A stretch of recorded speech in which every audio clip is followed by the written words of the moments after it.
Legend. Kufa kana kufenda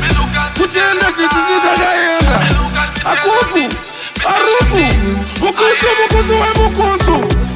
atizi kufu yekumete titori gure rekumete kana vasingatiketi uvaudze kuti vati andarete vati overete asi pabasa redu hatineti nekuti vajaira kuti tsika dzemapete vachifunga kuti mutserendende vachipikisa wereshende vaudze kuti susu musabve matibata ufende because atipenge kupika mukuridzirwa pero kuzikendekende nekuti vanoziva kuti zvinhu zvedu susu hazvipendi kana muchida kuonawo kuti tinenge nentenze kunge paseka pachivakwa areka apa ichidya sakaramende vaudze kuti tenge hurumende kana tichiimba ngoma dzedu totiziva kuti havatende vaya veumbwende uvaudze kuti pakabva zino pakazoripleswa pasisina saka pakaripleswa nevende bvunze chevende kuti isusu tikatedza kuona here pamalegende ndiri rebellious dexterous ndiri victorious vadze kuti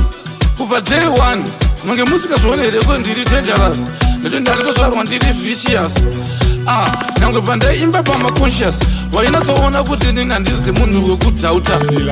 thomas because akatofamous takaita famous ngoyana nakeplas iwe titakatombecha kuita zvibaba maelders kubva nhasi karoziva kuti apana anoita versus anoita genesis so they can't beat we, they join us.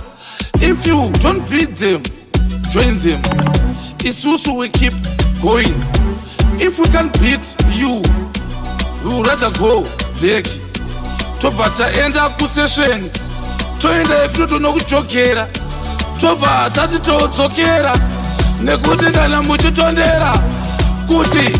vese vai vanozviti vanoona kunge ndezvekuhotera isusu tononatsonovahotera hotera mabororo kana muchiteera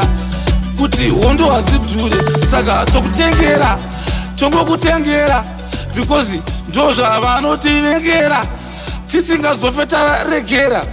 kuvadherera because taregera vanoenderera vanozokura musoro vobva vazozviti vakaremba kuteerera saka vavasiya kunge kamera vakarembera.